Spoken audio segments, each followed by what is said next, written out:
नमस्कार दोस्तों, मैं राकेश कुमार राय स्वागत करता हूं आपका आपके अपने YouTube चैनल चुनू जी के सेंटर पर। और आज का जो टॉपिक है दोस्तों वो है दक्षिण भारत, जिसमें आप चोल, चालुक्य, पल्लव एवं संगम युग के बारे में पढ़ेंगे। थोड़ा सा सर्दी जुकाम है जिसके चलते आवाज़ खराब आ सकता है, इसके लिए सॉरी। तो चलिए पूरा वीडियो जरूर देखिएगा दोस्तों। उसके बाद हमको कमेंट कीजिएगा कि यह वीडियो आपको कैसा लगा। सबसे पहले आप स्क्रीन पर देख सकते हैं कि सवाल है कि 9वीं शताब्दी में चोल साम्राज्य की नींव डाली गई है। तो किसके द्वारा? तो विजयालय के द्वारा। किसके द्वारा? तो विजयालय के द्वारा। उसके बाद है वह मंदिर परिसर जिसमें एक भारी भरकम नंदी की मूर्ति है, जिसे भारत की विशालतम नंदी मूर्ति माना जाता है, तो वह है बृहदेश्वर मंदिर। ठीक है। उसके बाद है तंजौर का बृहदेश्वर मंदिर जिस चोल शासक के काल में निर्मित हुआ, वह कौन था? तो वह था राज प्रथम के। आप देख सकते हैं बृहदेश्वर मंदिर कहाँ है, तो तंजौर में। यह भी सवाल आ सकता है। चोलों का राज फैला था, कहाँ फैला था चोलों का राज? तो देखिए चोलों का राज फैला था, आप देख सकते हैं इसमें कोरोमंडल तट, दक्कन के कुछ भाग तथा चोलों ने पांड्य तथा चेर शासकों को पराजित कर प्रायद्वीपीय भारत पर प्रारंभिक मध्यकालीन समय में अपना प्रभुत्व स्थापित किया। और चोलों ने दक्षिण पूर्वी एशिया के शैलेंद्र साम्राज्य के विरुद्ध सैन्य चढ़ाई की तथा कुछ क्षेत्रों को जीता। ये आप देख सकते हैं। उसके बाद कावेरी पत्तन, महाबलीपुरम, कांची और तंजौर में से चोलों की राजधानी कौन है? तंजौर थी। चोलों की राजधानी कहाँ थी? तो तंजौर।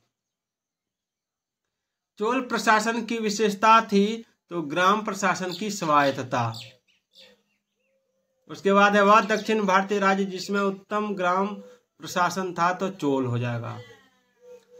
फिर है चोलों के अधीन ग्राम प्रशासन के बहुत से ब्यौरे जिन शिलालेखों में है वह है उत्तर मेरूर में। कहाँ है? उत्तर मेरूर में। आप देख रहे हैं जीके जीएस, जो आपकी परीक्षा के लिए बहुत ही इंपॉर्टेंट होने वाली है। जैसे आप एसएससी, जेएसएससी, सीजीएल इसकी तैयारी अगर कर रहे हैं, बीपीएससी की तैयारी कर रहे हैं, उसके बाद अगर आप किसी भी एग्जाम की तैयारी कर रहे हैं, चाहे आप इंटर कर रहे हैं, ग्रेजुएट कर रहे हैं, मैट्रिक कर रहे हैं, 6 क्लास में पढ़ रहे हैं, 7 क्लास में पढ़ रहे हैं, जिसमें पढ़ रहे हैं, उसके लिए यह इतिहास का टॉपिक बहुत ही इम्पोर्टेंट है। इसको पूरा देख के जाइएगा। चलिए उसके बाद है चोल शासकों के शासन काल में उद्यान प्रशासन का कार्य देखता था। तो कौन देखता था? तो इसका आंसर होगा टोटवारियम। फिर है चोल काल में निर्मित नटराज की कांस्य प्रतिमाओं में देवाकृति प्रायः है चतुर्भुज। कैसे है? चतुर्भुज। चलिए आगे चलते हैं। आगे है महिषासुर मर्दिनी नटराज। एक मिनट को बड़ा करते हैं। हाँ, नटराज राम तथा सोमस्कंद चोल युगीन स्थापत्यों में से विश्व में श्रेष्ठतम प्रतिमा रचना माना जाता है, तो नटराज को श्रेष्ठतम मानी सबसे उत्तम प्रतिमा माना गया है। चलिए इसको देखते हैं। उसके बाद है चोल शासकों के समय में बनी हुई प्रतिमाओं में सबसे अधिक विख्यात हुई तो नटराज शिव की कांसे की प्रतिमा। शिव की दक्षिणामूर्ति प्रतिमा उन्हें प्रदर्शित करती है शिक्षक के रूप में। चलिए थोड़ा सा इसको इधर कर लेते हैं, ठीक रहेगा। आगे नटराज की प्रसिद्ध कांस्य मूर्ति उदाहरण है चोल कला का। फिर है 72 व्यापारी चीन में भेजे गए थे, तो कुलोतुंग एक के कार्यकाल में। और चोल, चेर, पल्लव एवं राष्ट्रकूट में से दक्षिण भारत का वह राजवंश जो अपनी नौसैनिक शक्ति के लिए प्रसिद्ध था, तो चोल हो जाएगा। चोल शासकों में जिसने बंगाल की खाड़ी को चोल झील का स्वरूप प्रदान कर दिया था वह था राजेंद्र प्रथम। याद रखिएगा। उसके बाद है गंगे कोंडचोलपुरम की स्थापना की थी तो राजेंद्र प्रथम ने। और वह चोल राजा जिसने जल सेना प्रारंभ की थी तो राज प्रथम। और चोल शासक जिसने श्रीलंका के उत्तरी भाग पर विजय प्राप्त की वह कौन था? तो राज प्रथम ही था। चलिए अगला सवाल है चोल राजाओं ने वह जिसने सीलोन पर पूर्ण विजय प्राप्त की वह कौन है? तो राजेंद्र वन। चलिए, वह चोल राजा जिसने श्रीलंका को पूर्ण स्वतंत्रता दी और सिंहल राजकुमार के साथ अपनी पुत्री का विवाह कर दिया था, वो था कुलोतुंग एक। चोलों के विषय में सत्य कथन क्या है? तो देखिए, चोलों के विषय में सत्य कथन, तो हमें चोलों के विषय में उनके पूर्ववर्ती राजवंशों की अपेक्षा अधिक जानकारी है। चोल शासकों ने मंदिरों की दीवारों पर अभिलेख उत्कीर्ण करने का चलन प्रारंभ किया, जिनमें उनकी विजयों के ऐतिहासिक विवरण दिए जाते थे। यहाँ आप देख सकते हैं शब्द है, विवरण है, तो इसको थोड़ा नीचे कर लेते हैं। हाँ, एरिपति है भूमि जिससे मिलने वाला राजस्व अलग से ग्राम जलाशय के रखरखाव के लिए निर्धारित कर दिया जाता था। फिर तनियूर है स्थानीय प्रशासन में बड़े नगरों में अलग कुर्रम यानी ग्राम संगठित करना था। घटिका का था प्राय मंदिरों के साथ संबद्ध विद्यालय था घटिका। आगे है श्रेणी नगरम, नानादेशी तथा मणिग्राम में से विदेशी व्यापार से संबंधित संस्थाएं थी, तो नानादेशी तथा मणिग्राम। प्राचीन भारत का वह महत्वपूर्ण व्यापार केंद्र जो व्यापार मार्ग पर था जो कल्याण को वेंगी से जोड़ता था, तो यह था तगर। चालुक्य वंश का सबसे महान शासक था पुलकेशिन द्वितीय। चोल, चालुक्य, पाल तथा सैन्य में से वह वंश जिसके द्वारा प्रायः महिलाओं को प्रशासन में उच्च पद प्रदान किए जाते थे चालुक्य थे। चालुक्यों की राजधानी थी वातापी में, और संस्कृत के कवि और नाटककार कालिदास का उल्लेख हुआ है पुलकेशिन टू के एहोल अभिलेख में। इसको याद रखिएगा। वह शासक जिसने सिंघल द्वीप के विरुद्ध 642 ईस्वी में 2 समुद्री अभियान भेजा था, वह था नरसिंह वर्मन।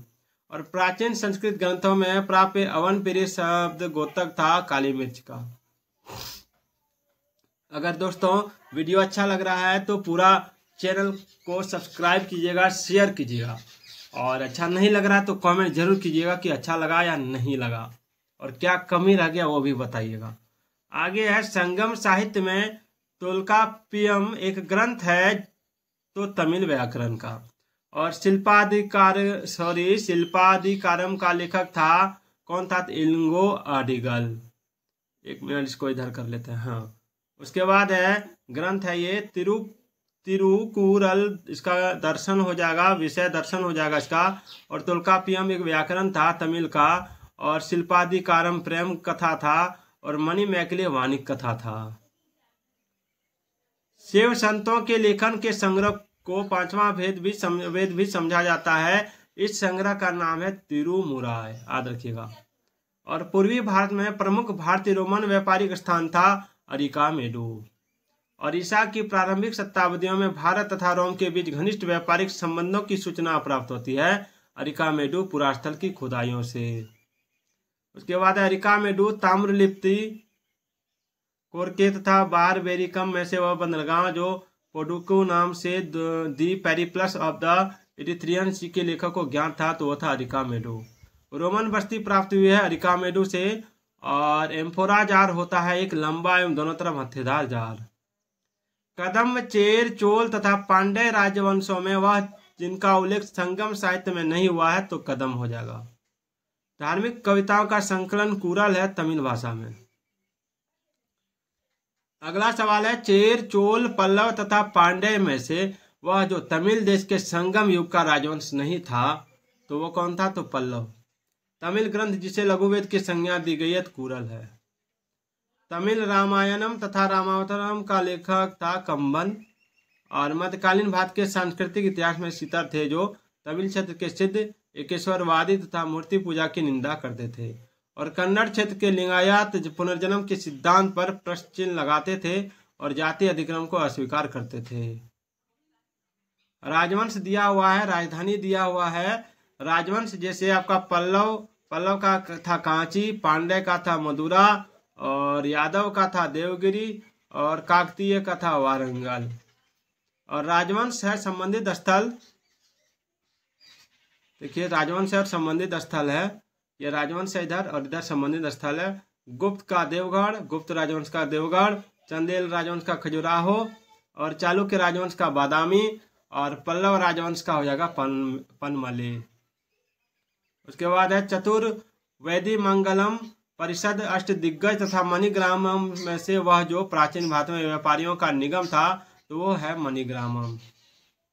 और दक्षिण भारत का प्रसिद्ध तकोलम का युद्ध हुआ था चोल एवं राष्ट्रकूटों के मध्य। और याद रखिए संगम युग में उरेयूर विख्यात था सूती वस्त्र के केंद्र के रूप में। और पांड्य राज्य की जीवन रेखा थी वेंगी नदी। संगम पतन जो पश्चिमी तट पर स्थित थे वो था तोरा, तोंडी, मुर्शिरी एवं नेलीसंडा। और संगम कालीन साहित्य में कौन को व को एवं मनन प्रयुक्त होते थे राजा के लिए। तीर्थ संगम हुआ था आपका मदुरई में। और प्रथम एवं द्वितीय संगम का आयोजन क्रमशः हुआ था मदुरई एवं कपाटपुरम अलेवाई में। वह ऋषि जिसके बारे में कहा जाता है कि उन्होंने दक्षिण भारत का आर्यकरण किया, उन्हें आर्य बनाया, अगस्त ने बनाया। देखिए सुमेलित दिया हुआ इसमें राजा और राजवंश है, इधर राजधानी है, इसको पूरा देखिए। हाँ, ये चालुक्य है, ये बादामी है, चालुक्य का राजवंश है और ये राजधानी बादामी था। पल्लव का कांचीपुरम था, हर्ष का कन्नौज था और पांड्य का मदुरई था। भारत के इतिहास में प्राचीन काल से आरंभ कर घटनाओं का सही कालानुक्रम तो महेंद्र वर्मन एक के अधीन पल्लव सत्ता की स्थापना, गोपाल द्वारा पाल राजवंश की स्थापना, राजा भोज के अधीन प्रतिहारों का उदय और परातक एक द्वारा चोल सत्ता की स्थापना। देखिए सुमेलित है, पल्लव शासक है, इधर पल्लव शासक है, इधर राज्यकाल है। महेंद्र वर्मन एक ये 600 से 630 ईस्वी, नरसिंह वर्मन एक 630 से 668 ईस्वी और परमेश्वर वर्मन एक लगभग 670 से 700 ईस्वी और नंदी वर्मन 2 731 से 795 ईस्वी। वहीं आगे फिर सुमेलित दिया हुआ है, इधर राज्य है, इधर राजधानी है। ये चेर वंश है, वायंजी और वांची, चोल है, तंजोर है, होयसल और द्वार समुद्र है। देखिए सवाल है वह चीनी यात्री जिसने चालुक्य के शासन काल में चीन एवं भारत के संबंधों का विवरण दिया है तो मातावलीन है। चालुक्य, राजपूत, गुप्त तथा मौर्य में से वह राजवंश जिसने उत्तर भारत पर शासन नहीं किया तो चालुक्यों ने। वह राजा जिसने अपने मंत्रियों को पशुओं पर क्रूरता कर प्रतिबंध लगाने के लिए काशी क्षेत्र भेजा था तो चालुक्य राज कुमारपाल है। कदम्ब राजाओं की राजधानी थी तो वनवासी। और काकतीय राज्य में अति महत्वपूर्ण समुद्र पतन था मोटूपल्ली। दक्षिण भारत का वह वंश जिसके राजा ने रोम राज्य में एक दूत 26 ईसा पूर्व में भेजा था तो वह पांड्य था। रोमन साम्राज्य से व्यापारिक संबंध किए चेर राज्य ने।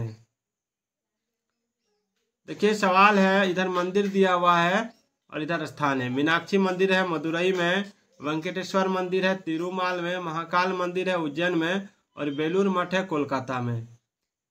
ठीक है, उसके बाद दक्षिण भारत के मंदिरों के आकर्षक द्वार कहलाते हैं तो गोपुरम। तो ये था आपका जीएस पॉइंटर से घटना चक्र किताब से लगभग 150 प्रश्नों का जवाब मैंने आपको दिया है। 150 से भी ज़्यादा होगा, मैंने इसको गिना नहीं है। आप पूरा वीडियो देख के गिन के हमको कमेंट जरूर कीजिएगा। तो फिर मिलते हैं अगले वीडियो में, तब तक के लिए जय हिंद, नमस्कार।